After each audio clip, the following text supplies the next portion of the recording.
Père éternel, merci. Merci d'avoir permis ce matin qu'une voix s'élève vers toi. À partir de la terre, une voix qui s'élève vers toi.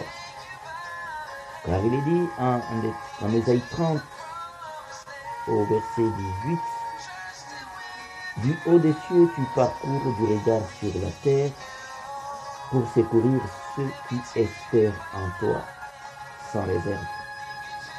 Je veux faire partie de ceux qui comptent sur toi. Je veux faire partie de ceux qui trouvent un refuge en toi. Je veux faire partie de ceux qui réalisent qu'ils ne peuvent rien du tout en dehors de toi. Je veux faire partie de ces petits nombres. Car il est dit en Matthieu 7 au verset 13, large est la porte qui mène à la perdition. Large est la porte qui mène au découragement. Large est la porte qui mène à l'échec. Large est la porte qui mène à la chute. Large est la porte qui mène à la confusion et à la déception. Resserrée, étroite, petite est la porte qui mène à la vie. Petite est la porte qui mène à la victoire. Petite est la porte qui mène à la foi. C'est pourquoi, Père, pour ce matin, je prie pour l'accomplissement de ta volonté dans l'existence humaine. Je prie pour l'accomplissement de ta volonté. Oui, Père, ce ne sont pas nos efforts qui pourront faire quelque chose, qui pourront nous amener à faire la différence. Ce ne sont pas non plus nos luttes qui pourront faire à ce que nous puissions nous démarquer. Ta parole est claire, comme le dit Ecclésiaste 9, 11, que la course n'est point aux agiles, ni la guerre aux vaillants, ni les pains aux sages, ni la richesse aux intelligents, ni la faveur aux savants, mais tout dépend pour eux du temps et des circonstances. Père, c'est l'unique chose qui fait à ce que l'être humain fasse la différence, l'accomplissement de ta volonté, tout simplement. C'est pour cette raison, Père, m'appuyant toujours sur ta parole, cette parole que tu as placée au-dessus de ta renommée. Il est dit clairement en Proverbe 19, au verset 21, que le cœur de l'homme médite beaucoup de projets, le cœur de l'homme médite beaucoup de plans, le cœur de l'homme médite beaucoup d'initiatives. Mais ce ne sont pas toutes ces initiatives et ces projets qui s'accomplissent, mais c'est tes desseins, c'est tes projets et tes plans pour l'homme qui s'accomplissent. C'est pourquoi, Père, je désire encore que ta volonté s'accomplisse. Je ne peux pas résister contre ta volonté. La tendance de l'homme est de s'opposer et de défier même ta volonté et de te dire que toi, Dieu, tu n'as pas raison, tu as tort.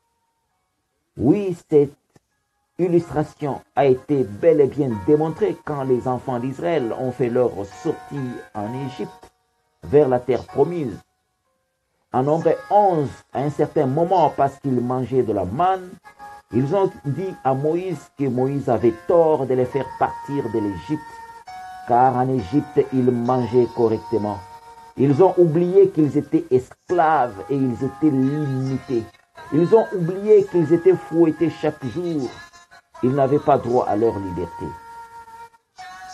Oui, Père, ça c'est la tendance humaine. C'est pourquoi, Père, je me soumets encore ce matin à ta volonté. Cette volonté qui est incontournable. Cette volonté qui ne peut pas être violée. Cette volonté qui s'impose à tout sauf à rien. Oh, que ta volonté s'exprime encore et encore. Cette volonté ne peut pas être compromise, comme cela a été démontré en Nombre 22, au verset 12, quand Balak avait cherché à donner de l'argent au prophète Balaam afin qu'il maudisse Israël. Parce qu'Israël ne faisait pas des choses qui pouvaient te réjouir. Alors l'ennemi a profité pour accuser afin que ta volonté change par rapport à Israël. Tu as répondu clairement On ne peut pas maudire ce que Dieu a déjà béni. Ô Père, que ta volonté, que ton plan et que ton dessein s'accomplissent. Comme le dit Jérémie 29, 11, tu connais les projets que tu as formés pour moi. Ce sont des projets de paix et non des projets de malheur. L'ennemi ne peut rien du tout par rapport à tes projets, par rapport aux choses que tu as arrêtées et décidées. Oui, comme le dit Proverbe 16 au verset 9, le cœur de l'homme peut méditer sa voie, mais c'est l'Éternel qui dirige ses pas. Oui, Père, tu vas continuer à diriger mes pas en détail. Je refuse de perdre du temps en forçant à ce que ma volonté s'accomplisse. Ma volonté ne s'accomplira jamais du tout, sinon ça ne sera qu'une perte de temps et une perte d'énergie. Beaucoup de gens ont perdu leur temps et leur énergie pensant que leur volonté s'accomplirait. Ô Père, impose-toi au travers de ton esprit maintenant et à jamais que ta volonté s'accomplisse encore et encore.